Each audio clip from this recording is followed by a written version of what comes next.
Hi everyone. Are you struggling to be happy in life? Would you like to be happier? Well, today I'm going to share with you 5 ways. They're not quick fixes, they're real ways that if you start to slowly put them into your life, you will be happier. My name's Lenora Lennon. Let's get started. And stick around. We're going to do a bonus 6th way to be happier in life.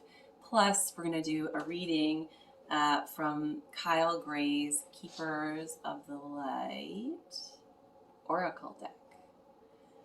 So, the first way is to recognize that no one is coming to save you. Most of us have been reared with this idea, especially women, that, our knight in shining armor or nitress in shining armor is going to come and take care of us. And then, the opposite of that for those who are male identified or more masculine identified, we feel like we have to be the ones to save someone. And that is in fact not true. It is our own responsibility to take care first and foremost of ourselves. And as we can learn to do that more and more authentically, learning to get to know ourselves and our needs and our desires, and taking initiative to take action to develop those things for ourselves. Maybe if you have an extreme illness, or of course an extreme instances, if there's war, of course, yes, often there is someone that can save us, hopefully. Some people do have success with pharmaceuticals if need be. Don't count that out if it's something you're really struggling with. Personally, I have looked into that for myself. Never found anything that worked. I know for some people it does work, and that's fantastic and wonderful for you. But there's a spectrum of such a wide spectrum of situations out there. So, if you have tried pharmaceuticals and they just don't work for you, you really need to connect to your inner power, to your inner self. And you can look at my other videos. I've got lots of information on how to do that. But no one, for the most of us, is coming to save us. And we really need to prioritize ourself and our needs so that we can be happier. And it really works. So the next way to be happier is move your body. And this is something you definitely should prioritize for yourself. Find some sort of body movement that works for you. And you know what? Maybe it won't even be the perfect thing. Personally, there is, I really enjoy Body Groove online. It's online. You can check it out. It's not available in person where I live. I learned to teach it even, but I don't want to teach it. I just want to go. And so I don't have that available to me. And so, sometimes it's not even the perfect thing. I ended up going to a gym where they have group fitness classes. It's not Body Groove, but I'm making the best of it. And the point is it doesn't even have to be that great when you're actually doing it. If you find something that you love when you're doing it, awesome. But it doesn't have to be. The point is, find something you can at least tolerate and maybe have a little bit of fun with. But it's not so much the activity as the result that we receive out of the activity. And that is what way more vitality. Oops. Sorry about that audio assault. Way more vitality, so much more energy, vibrance, and radiance. You know when you see someone who, you know, they might not even be fit as like a magazine would want us to, or online, let's say, would want us to think that someone is fit, but we just know when someone's taking care of their physical health. They're radiating aliveness and enthusiasm for each moment, and it can be infectious. Yeah, so move that body. Find a way to move your body. The next way to be happier in life is to be with people. You need people in your life that you feel aligned with. Now, this could take some time for some of us, and I will say it has taken me quite a lot of time. I've spent a lot of time solo, lots of solo time in my life.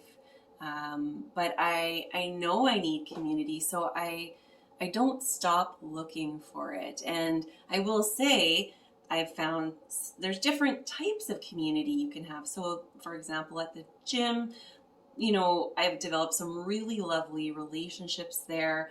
It doesn't meet my needs for a spiritual community, but on some level it does, because I am doing my own spiritual practice, and I can often find like extraordinary in the ordinary. So even at the gym, there is on some level a spiritual satisfaction for me, but not quite as much. But it's a different kind of community. And then, I've continued to seek for spiritual community for many years. For many years. I've found many teachers online, but really it's important to be connected in person with community. And more recently, I actually have found a community that seems very aligned for me. Not perfect by any means, but the best I've come across so far. So hang in there. Don't give up. Just let it, take the time that it needs to stay connected with self, with higher self, if you're struggling to find community. And there's different ways to have at least some community in the meantime, if it's not quite the right space for you. Like, while you're seeking community, you will reach out to different people. For example, I bumped into an acquaintance of mine a couple of summers ago, and I didn't really know her that well, but it was such a nice exchange, and I ended up reaching out to her on social media to connect. And we did have some nice times together. It didn't end up really kind of fleshing out necessarily, but in the meantime, I got to get to know a really cool person and have some new experiences. So there's different ways to find community. The next way to have a happier life is to prioritize yourself first. Now, some of us may have issue with this. Doesn't mean that you're going to let everyone else fall by the wayside. What it means is you want to prioritize your health, your happiness, your wealth, your expansion first, so that when you give to others, you're giving from the overflow of your already full cup. And it's good to be aware. This is a good thing to be aware of. Are you prioritizing things that maybe on paper seem, righteous, or, what a good person would do, but you're doing it with exhaustion? You have resentment around it when you're doing it. That's ultimately not helping anyone. you need to prioritize your own health, wealth, happiness, and expansion first.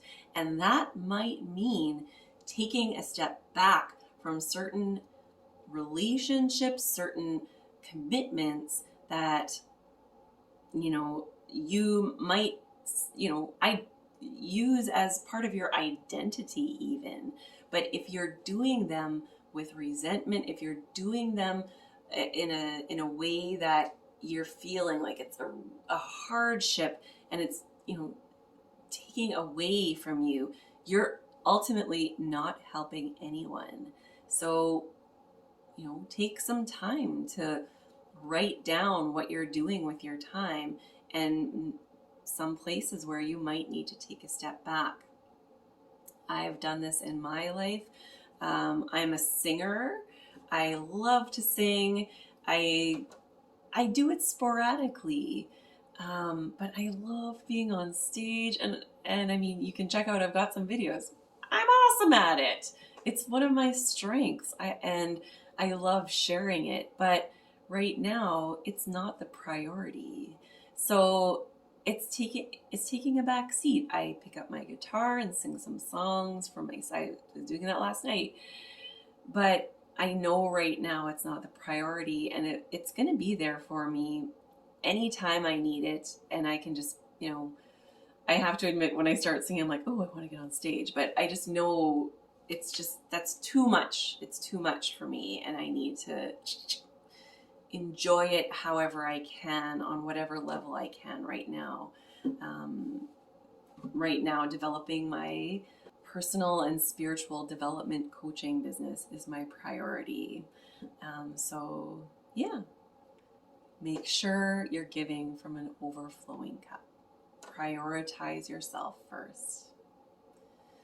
The fifth way to be happier is to let this journey of happiness be a process. You're not going to jump from 0 to 160. Maybe for some of us we will. That I actually have had practices that enhance my happiness greatly in the snap of a finger. They're simple but not easy. Today we're talking about small things we can employ for ourselves that they do have quite a large impact. Especially moving your body makes a big impact quite quickly, but it is ultimately a process, and any of these things are a process. And how we can allow that to be more of our natural way of being is to have a gratitude practice. I've talked about this before. So powerful. We've heard this time and time again. Have you actually tried it? Write down 3 things that you're grateful for. How I do it is I like to do it before bed, and I end up writing down pages of things I'm grateful for. If you're not sure, just look around. Right now, I'm looking at a beautiful framed poster of Van Gogh's irises that was my grandmother's, that came to me after she crossed over. I'm grateful for this beautiful poster behind me. I'm grateful for my phone that I can record and post online my weird and wonderful self, to find my other weird and wonderful selves to connect with. I'm grateful for the lighting that I have. I'm grateful for this slightly uncomfortable chair, but it's a chair. Better than standing on my knees. I am, all you have to do is look around if you're struggling to be grateful. The thing is, sometimes when you do a gratitude practice, you might recognize that what you're grateful for could be gone at any given time. But the trick is to be grateful anyway. So, yes, let it be a process, this happiness, and a really good way to be able to be okay with where you are now. Be be excited for the future. Be excited for the future. Once you start putting some of these practices in, you begin to trust and learn that you can trust the process. There'll be ups and downs, but ultimately we're moving, we're expanding, we're growing. So be excited for the future, but our gratitude practice helps us to really start to let the wonderfulness that is already present for us start to seep into our experience right now. So our bonus way to be happy is to be reliable. Be reliable first to yourself. So that goes back to prioritizing and filling from this overflow of your cup. Are you setting goals for yourself and you're constantly, feeling behind? Where do you need to trim the fat, as they say? Not that fat's a bad thing always, but where can you let some things go, even temporarily, so that you can be reliable to yourself. You can say you're going to do something for yourself and you do it. And then of course that extends to others as well. If we're constantly that person who's, always late, constantly canceling on others, not showing up, forgetting that we had plans with others, that ultimately diminishes our perception of ourselves, and it can push away others. In this culture, we are, people are so fickle. You need to start making sure that what you're saying yes to is what your priority is. And if there's people you say no to and they have bad reactions, initially, if you have been a yes person, people might have bad reactions. But if they really do care about you and love you, they're going to get over it and they're going to get used to your new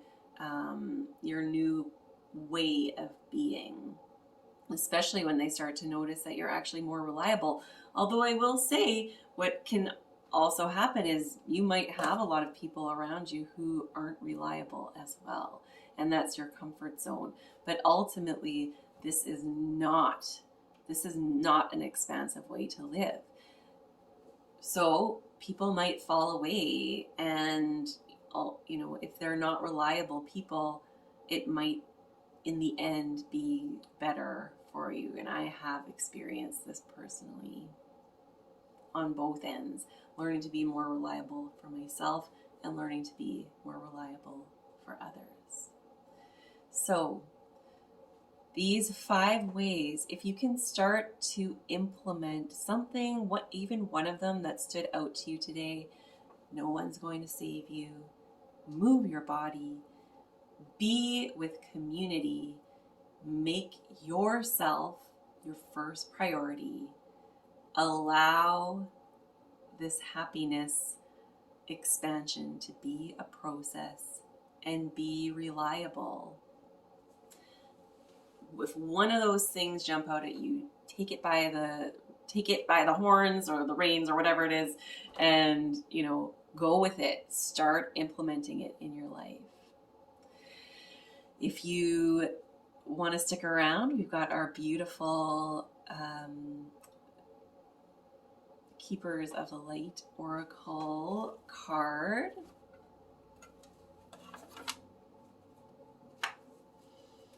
So I'm just going to shuffle the cards, and this card is going to be for whoever watches this video.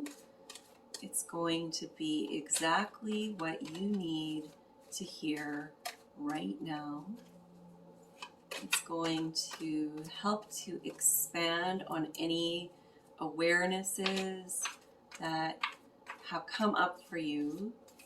in the watching of this video. And here it is here. Ooh, wow. Kali Ma. Facing fear.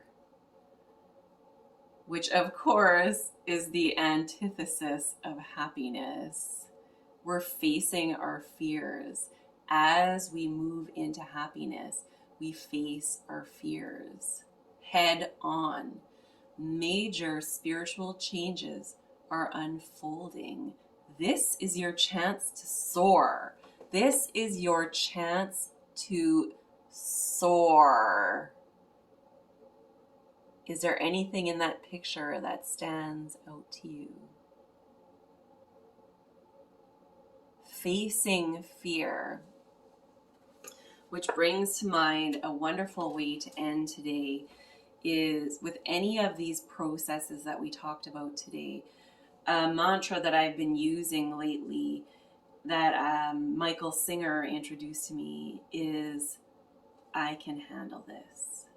So whenever you feel that fear come in, the mantra, I can handle this. I can handle this. I can handle this. You can handle this. Thank you so much for watching. If you liked the video, thank you for subscribing. Thank you for liking. Thank you for commenting. Please, I'd love to hear your experiences with any of these practices or other practices that have helped you expand into your true self of happiness.